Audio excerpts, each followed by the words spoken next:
Well, I think that Rio Plus 20 was a great success. If you remember that it was a sustainable development conference.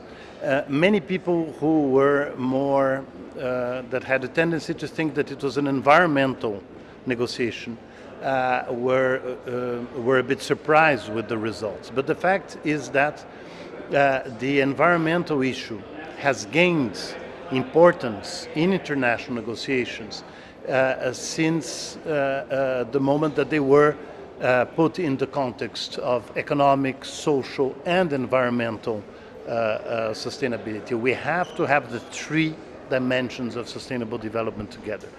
And I think Rio Plus 20 was a great success in that sense, that it reiterated, it strengthened that logic.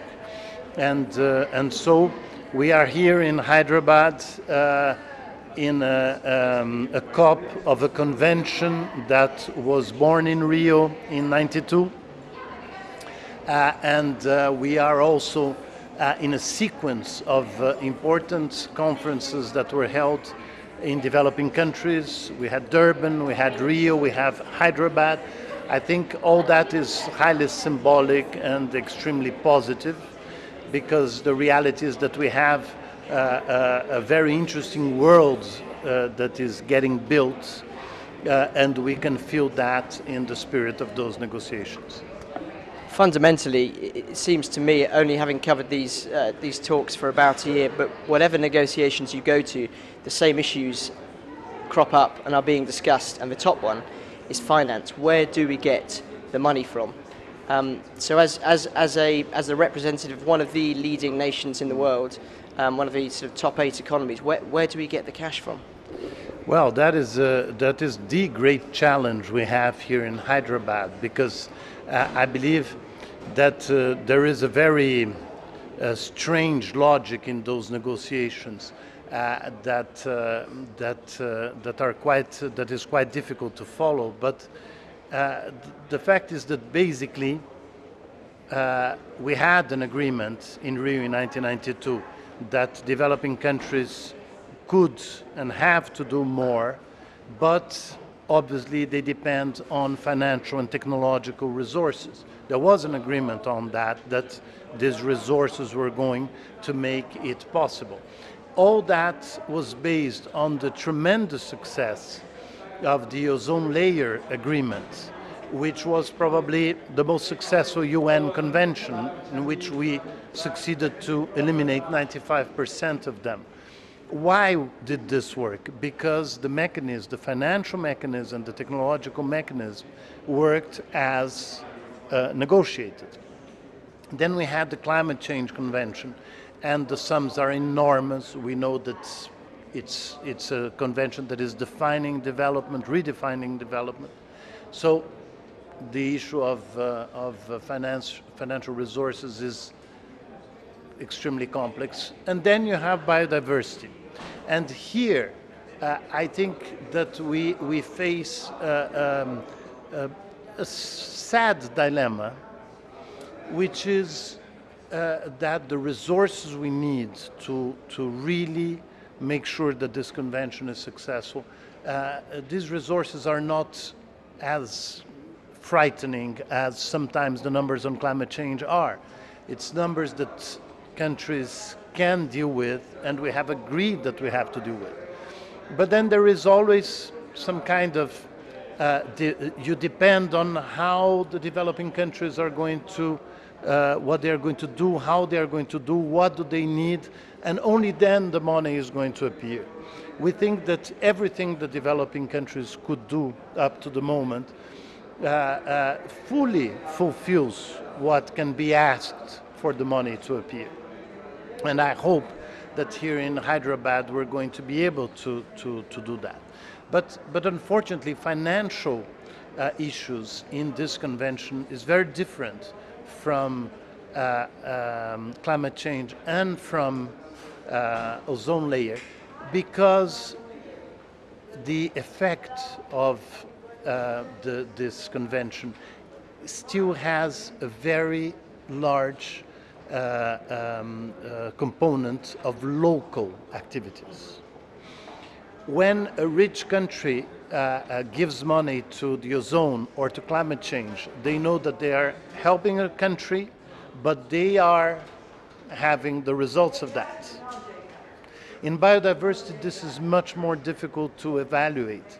And I think that this is a problem that unfortunately maybe makes it more difficult for developed countries to get money for this convention than for the other one, because the general public in the developed countries know that climate change, wherever you act in Brazil or you act in Egypt, the effects are going to be as if you were acting locally. So I think that the Biodiversity Convention is a convention that deserves very special attention, because it has this local dimension that should not be something that should be taken into consideration as a negative thing. We can't get money because, you know, we're not going to see the advantages of having helped biodiversity in a faraway country. And I think this is an enormous mistake, because biodiversity has an impact on all the human activities.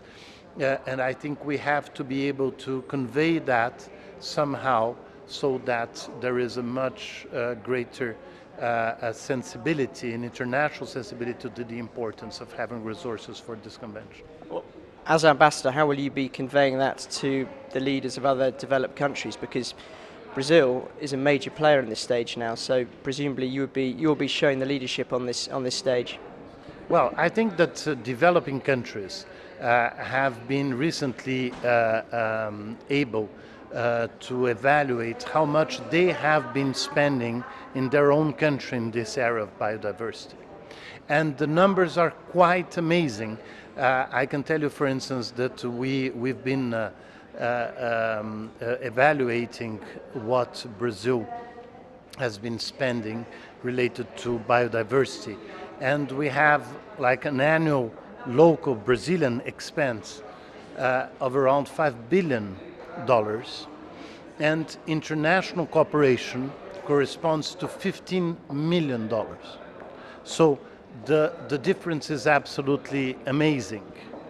International cooperation is way beyond, below what it should be.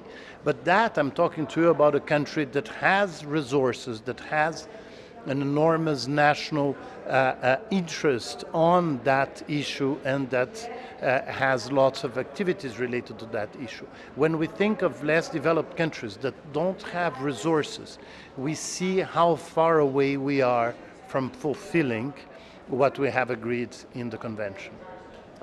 Let's turn to forestry, because obviously with the Amazon, Brazil is a major player in this particular sector.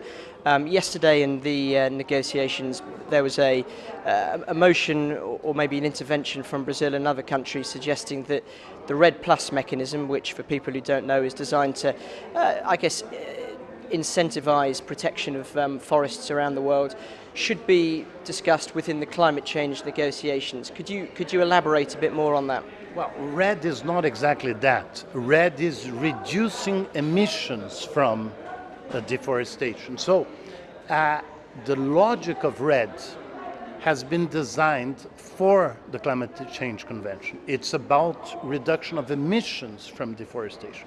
And that's why, since this the idea of REDD and what we are negotiating under REDD and what we hope to achieve through REDD has eminently a climate change logic. It's obvious that forestry is an infinitely more complex issue than climate change. And these other dimensions have obviously to be taken into consideration, like biodiversity and others. But most of the issues that were raised have already been dealt with in the negotiations of REDD under the UNFCCC. So I think that the concerns that are being raised regarding the impact on biodiversity of REDD, this is an important issue to discuss, but we have to discuss that taking into account that REDD is something that was designed for reduction of emissions.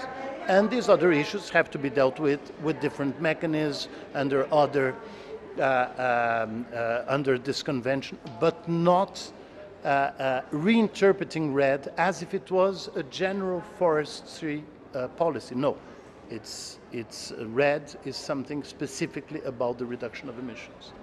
Is it a concern that whatever we discuss here, ultimately, if climate change carries on at the rate scientists predict, nothing agreed here will matter? Well, the problem is that we know we have some studies in Brazil that show that even if we preserve the forest, climate change may have an impact on forests that is something that is absolutely dreadful. So it's true that all these things are interlinked, but we have to make sure that we use these conventions for positive results and make sure that we are dealing with the issues in the most concrete and useful way. And looking at forestry, I mean, in terms of leadership, would it set a good example if Brazil were more ambitious in safeguarding the Amazon rainforest? I know there have been a number of discussions this year and a law that was passed, which in some cases some people thought was controversial. But would it be a boost for these talks if Brazil were more ambitious in safeguarding the Amazon? Well, I think that Brazil is more ambitious on safeguarding the Amazon than any other country or NGO would dream to ask Brazil, since we have decided, we have a national decision that we're going to reduce 80% of deforestation by 2020, which is way above what anybody would dream that it would be possible. And the good news is that it's been a very integrated policy that has been developed in Brazil that obviously has to be and was developed and is being implemented with many other ministries. But the fact is that it is working, and the reduction of deforestation has been very impressive. And so I believe that our policy is very clear and is going to be fulfilled. Regarding the national legislation, I think there are many misunderstandings about that legislation, because Brazil, since Brazil is absolutely committed to this reduction of 80% of deforestation by 2020, there is no way that this legislation is that the government is going to admit a legislation that will not allow the country to fulfill that. So I think that this legislation has to be well understood. It's probably the most stringent and advanced legislation there is on forests, and I believe that the more people will read about that in a very correct way, they will see that in fact it's a legislation that is much more than any other country has. So I think that it's a question of really understanding what it is. But the debate is very important. Brazilian society is extremely open, and I think that the debate has helped the government, Congress, and all the civil society to make sure that we're going to have something that is really going to be very positive. Two more quick questions. The first is something that was discussed this afternoon in the Rio Pavilion. Many people seem to believe that biofuels are harming biodiversity. Brazil is a country that relies heavily on biofuels, and in a way it's been a world leader, particularly when reducing emissions. What's your view on the argument that biofuels are actually doing more harm than good? Now, I think that this again is an issue that the more information you have about biofuels, the more you are pro-biofuels. Because on top of it, biofuels are a particularly fabulous option for developing countries, because this is one area in which being tropical is a great advantage. So biofuels and our experience in Brazil, as you know, started in the 70s, and from the 70s to the 90s we had enormous improvements in productivity, in technology, in sustainability. And I can tell you that even a developing country like Brazil can have amazingly sustainable biofuels. And for you to have an idea, we have substituted more than 50% of the consumption of petrol for cars. And I'm not talking about a small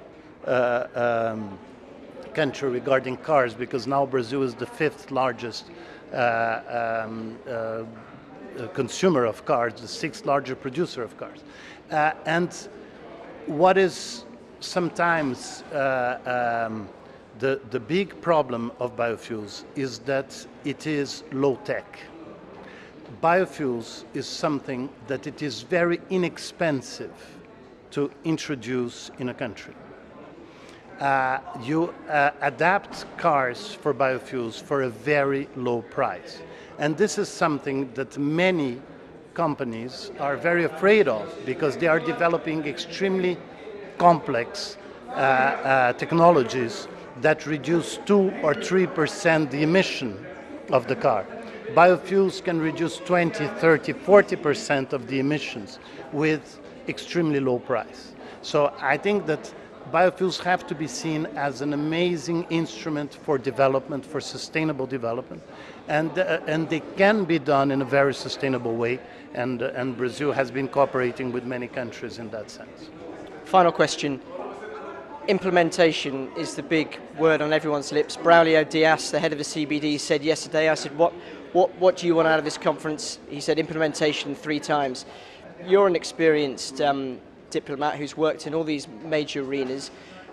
If you could sort of say one thing that would help implementation, this apparently impossible word for anyone to actually work, what would it be? Well, I think that Braulio is totally right. Implementation is the key word. I think the developing countries have done their part in their efforts for this convention to work. I think what is missing is resources and technology transfer, and I think that we are on the verge of really having this convention fulfilling its objective.